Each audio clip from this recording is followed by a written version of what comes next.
Heads Up Human, an argument by Claudia Alacron.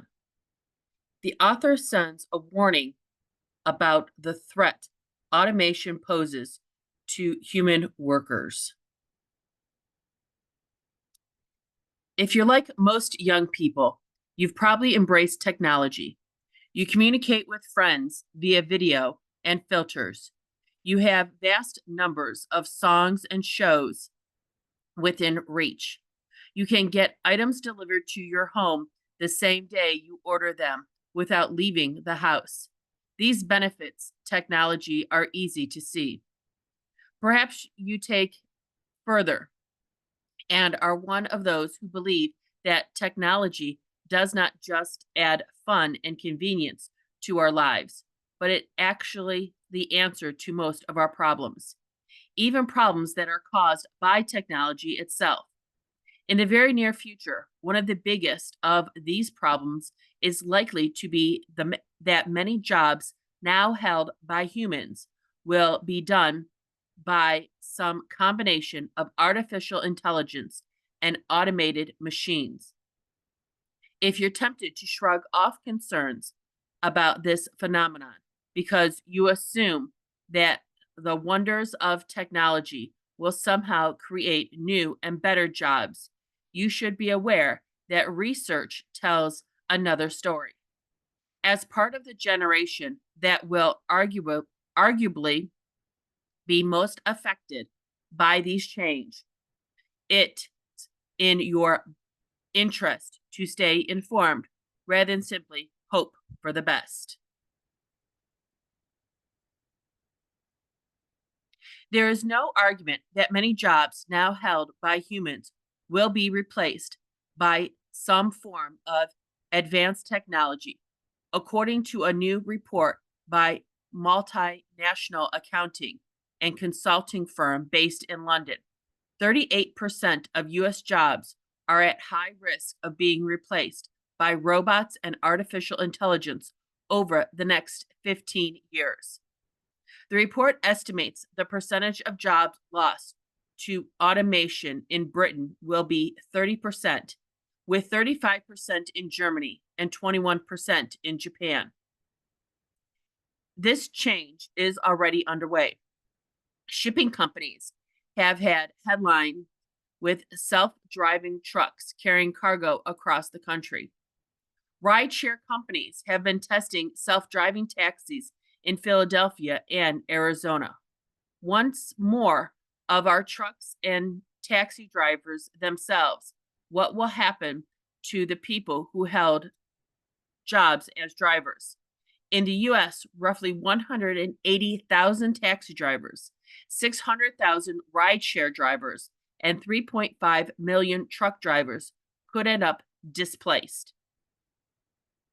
This number is greater than the population of Houston, San Antonio, Dallas, Austin, and Fort Worth combined.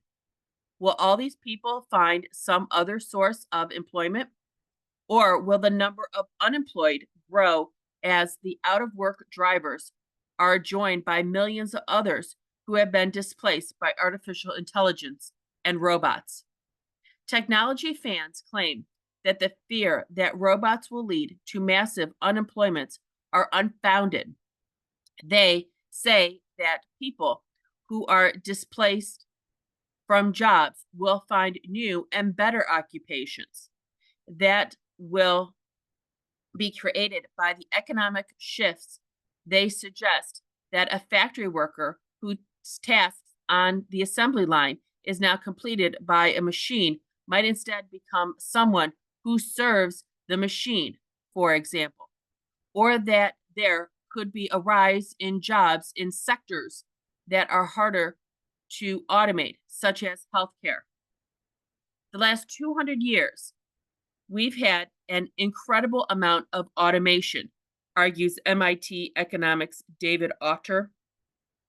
We have tractors that do the work that horses and people used to do on farms. We don't dig ditches by hand anymore. We don't pound tools out of raw iron. We don't do bookkeeping with books. but this has not in net reduced the amount of employment. However, there is plenty of evidence to suggest that it's going to be different going forward.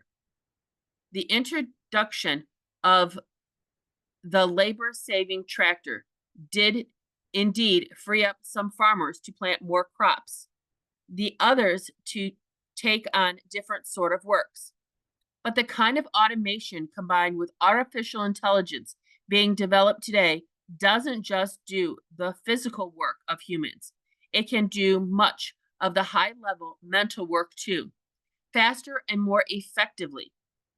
In the past, newly freed laborers often went on to work in startup industries that benefited from their abilities. Today, the new industries are unlikely to need many human bodies or minds because technology can do the work for less cost. Jerry Camplin, an artificial intelligence expert who focused multiple technology startups, has written a book called Humans Need Not Apply. In it, he lays out the risks of our new era. He explains that cutting edge and posing to increase systems that learn from experience and therefore don't need to be programmed, as we commonly understand the term.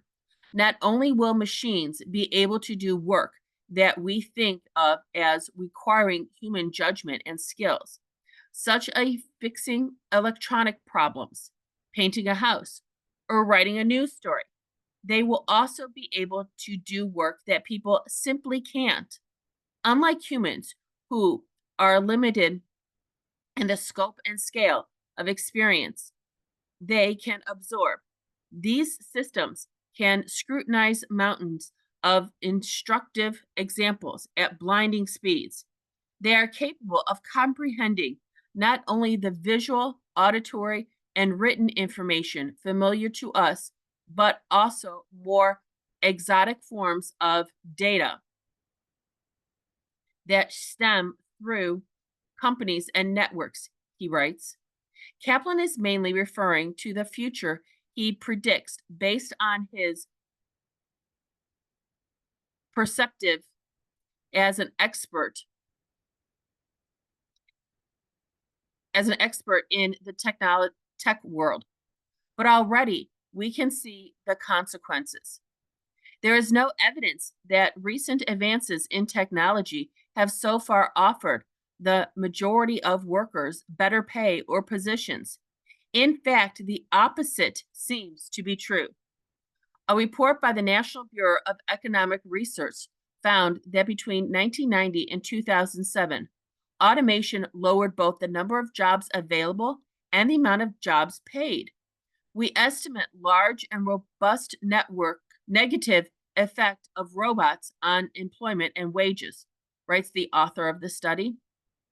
Renowned theoretical physicist Stephen Hawking is concerned about massive job loss and how that could affect the stability of our society. The automation of factories has already declined jobs in traditional manufacturing, says Hawkins. The rise of artificial intelligence is likely to extend this job destruction deep into the middle class, with only the most creative, and supervisory roles remaining. Hawkins emphasizes that we live in a world where financial inequality is growing, not diminishing. He believes that many people can see their standard of living and their ability to earn a living at all disappearing. This is a frightening scenario. It's tempting to avoid thinking about it, especially because solutions aren't obvious. But the first step towards avoiding the employment problems we might face is acknowledging them. As someone with your future on the line, don't let anyone tell you that technology is automatically going to create a healthy economy for everyone. If